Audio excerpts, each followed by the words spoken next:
নমস্কার, আজকে আমি একটা বিরিয়ানির রেসিপি দেখাবো তোমাদেরকে বন্ধুরা। সোমা কিচেনে সকল বন্ধুদের স্বাগত। চলো ভাতের চাল দিয়ে আজকে বিরিয়ানিটা বানাবো। দেখো ভাতটা বসিয়ে দিয়েছি, তার মধ্যে তেজপাতা গরম মশলাটা দিয়ে দিলাম। এবার বেরেস্তাটা ভাজবো আমি। বেরেস্তাটা ভাজার জন্য এরকম পেঁয়াজটা কেটে নিয়েছিলাম, পেঁয়াজগুলো ভেজে নিচ্ছি। যেহেতু ভাতের চাল, তার জন্য আমি এগ বিরিয়ানি করব।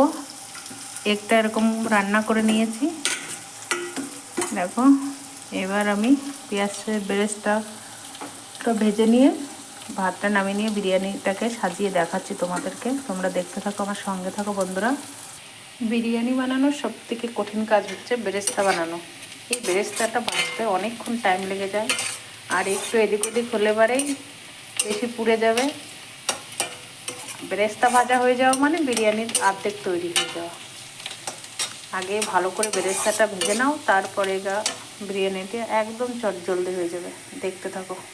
বেরেস্তাটা লাল লাল করে তুলে নিলাম। এবার আমি বিরিয়ানির প্রসেসটা দেখাবো। ডিমের মধ্যে আমি একটুখানি বিরিয়ানির মশলাটা দিয়ে দেবো। সব কিছু বাড়িতে থাকা উপকরণ দিয়ে বিরিয়ানিটা বানাবো।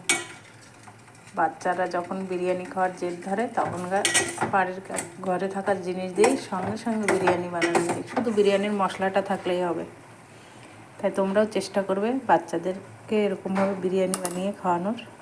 চলো দেখতে থাকো আমার এই রেসিপিটা। খানিকটা ঘি দিয়ে দিচ্ছি।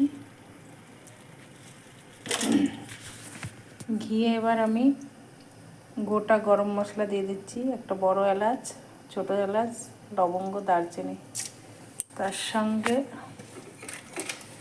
একটুখানি বিরিয়ানির মশলা দিয়ে দেব।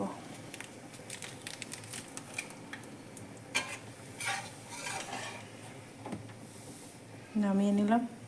এরকম একটা পাত্র নিয়ে নিলাম। তার মধ্যে সবার প্রথমে একটু বেরেস্তা,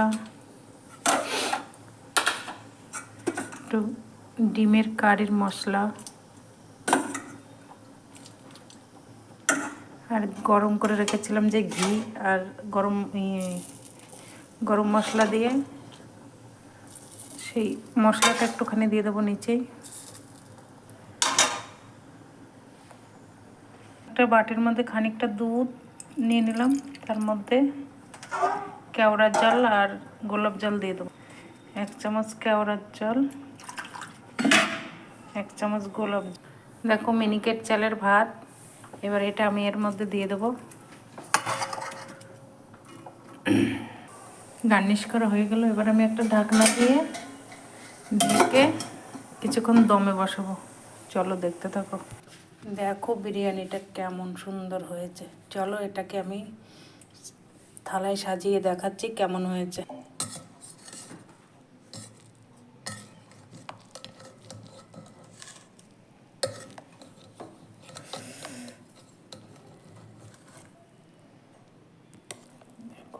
ভাত, বাড়িতে থাকা মিনিকেট চাল দিয়েও যে এত সুন্দর বিরিয়ানি হয়, না দেখলে কেউ বিশ্বাস করবে না। আর কেউ বাড়িতে তৈরি না করলেও বিশ্বাস করতে পারবে না যে এত সুন্দর বিরিয়ানি হতে পারে।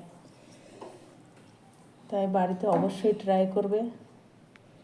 ট্রাই করে আমাকে কমেন্ট করবে, লাইক করবে, শেয়ার করবে, সাবস্ক্রাইব অবশ্যই করবে বন্ধুরা। থ্যাংক ইউ বন্ধুরা। দেখো দেখতে কত সুন্দর হয়েছে। কেমন হয়েছে বিরিয়ানিটা? মিষ্টি, দারুণ হয়েছে। সত্যি? বন্ধুদের কিছু বলতে চাও? না, বন্ধুদের কিছু বলবে না? কেমন হয়েছে? বাড়িতে বানানো ভালো বিরিয়ানি। খাও।